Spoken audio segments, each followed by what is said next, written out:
You guys might not be particularly shocked to hear, but NDP leader Jagmeet Singh said something extremely stupid at a press conference today when a reporter asked him his opinion on the Conservatives calling for a fuel tax holiday this summer, and Jagmeet Singh trying to claim that cutting taxes would not actually lower prices because he lives in a crazy person's world where it's only corporate greed that pushes prices up. The government could raise taxes 100% and it wouldn't touch prices. The only people who raise prices are dirty, dirty capitalists.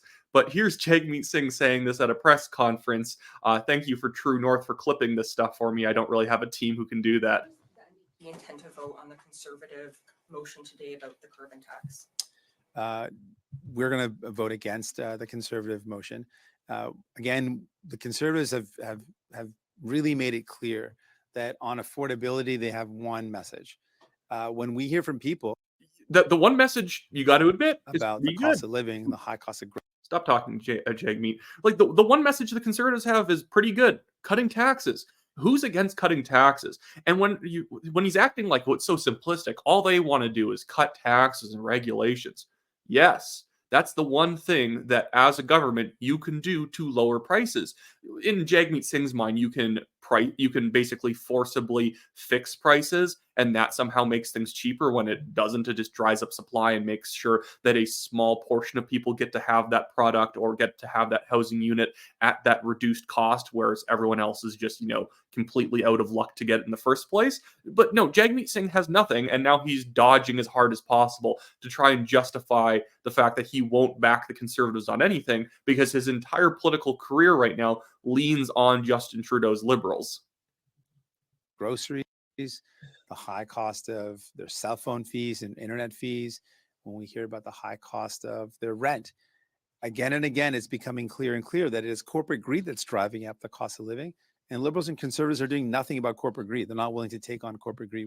Most landlords in this country are not large corporate landlords. They're individuals who own a few housing units. They're not price gouging their tenants. There is way too much demand on our housing market right now because of Jagmeet Singh and Justin Trudeau having sky-high immigration rates, raising taxes, raising regulations, and making it impossible to operate in the free market. But Jagmeet Singh's here to say, no, it's not me hamstringing people and forcing them to do what they used to do at a higher cost. It's them reacting to the fact that we're raising costs on business owners and landlords and all these other individuals, and the fact that we have crazy high demand from immigration, and that they are unfairly, in response to all those things, raising prices, raising rents, all that other stuff. Which is the real driver of cost of living.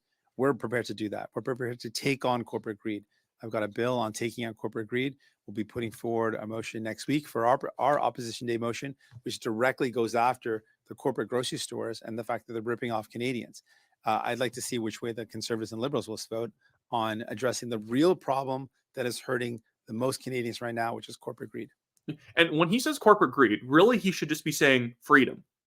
Economic freedom, that you get to set the prices in your own store. You get to compete freely against your competition. All of these corporate grocery stores have different prices than one another, and a lot of them have different net profit margins. They all run on different models. Some of them usually find cheaper infrastructure to run their grocery stores in less ideal locations, but they can keep prices down. Some are more luxury brands. Some of the smaller grocery stores that aren't really big chains, they usually have the highest prices, which is funny because Jagmeet Singh then will virtue signal by going to a small organic grocer and saying, this is what the Canada's all about. People opening up their own small grocery store businesses and, competing against the corporate dominated market. But you have to realize, I have nothing against small or big grocery stores. Small grocery stores have higher prices because they're usually in pricier infrastructure. Smaller locations, usually you're paying more per square foot that you're operating in. You have to raise prices on your products because you cannot compete in a market of an economics of scale. You can't price things down because you can order in such a bulk of it. But he's okay with organic grocery stores having large profit margins on their products. But if you're Sobeys or your Safeway or your Loblaws, but not Metro, because his brother lobbies for Metro, so they're perfectly fine. But if you're any of these other grocery stores and you're making 2%, 3% net margins at the end of the year, that's evil. And really, it's just that Jagmeet Singh doesn't like successful business. Anyways, I'll let him finish up here. Canadians should get a break on gas taxes this summer? Well, we believe in taking the GST off of home heating entirely. The Conservatives are proposing a temporary measure. We believe that there are ways to give people relief. There are ways to bring down the cost of living. Let's do meaningful actions on bringing down the cost of groceries. Let's bring down the cost of cell phone and internet fees, which are completely regulated by the federal government. What the Conservatives are proposing is a couple months of relief. We're proposing significant reduction in your overall cost of living. I think that's a much better plan.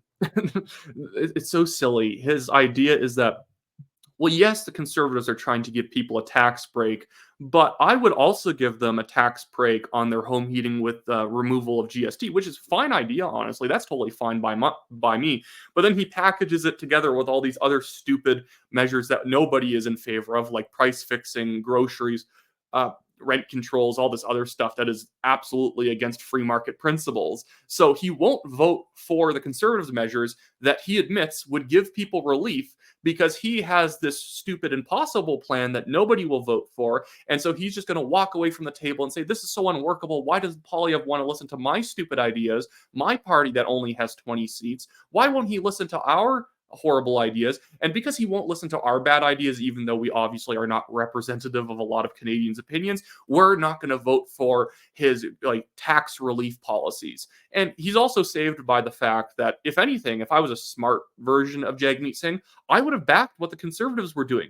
Because you know what? It doesn't matter if Jagmeet Singh and the NDP votes for the tax relief or not. The Bloc Québécois will not vote for it because Quebec has its own fuel taxes. They have their own carbon taxes. So they will never vote for anything that is good for the rest of Canadians that would not actually benefit Quebecers. That's kind of the whole thing with the Bloc, is that they are a Quebec interest party. And because Quebec itself, as a province, is a very high tax, high regulation jurisdiction, the Bloc almost acts as just a buffer against the rest of the country being able to move forward in a more prosperous direction. If you want regulation and tax cuts, you cannot pass it with the Bloc's help, because they know on a provincial level, their government will never do the same thing, and they don't want to be outcompeted by the rest of the country. And so the Bloc's politics are very, backhanded, in that they're not trying to make everyone better off. They're just trying to make sure that nobody does better than Quebecers, which is not exactly a great way of trying to unify a country in federal politics, but I guess to each their own. Well, that should be it for me today, guys. I just quickly want to plug the fact that I, Wyatt Claypool, am running in the Calgary Signal Hill Federal Conservative Party nomination. If you live it out in this riding, make sure to mark me number 1 on your ballot. Mark Michael Kim number 2. Always rank people in order of how conservative they are, because we want more conservative people in government, not simply guys who are going to fill a seat and keep it warm until someone more more pro-reform comes around or more active comes around. And then you can also donate to my legal fund in the description below. It's the Give, Send, Go link. It would really help me out if you can donate anything to that. We have this billionaire developer suing us for no reason, for defamation that after 2.5 years, he hasn't been able to bring forward a single piece of evidence to demonstrate how what we said was false and defamatory. He is simply trying to drag us through court because he has a lot of money and thinks he can bully us. So if you can give any money to that Give, Send, Go campaign, it really helps me out. And thanks for watching the show, everyone. I'll be back with another video shortly.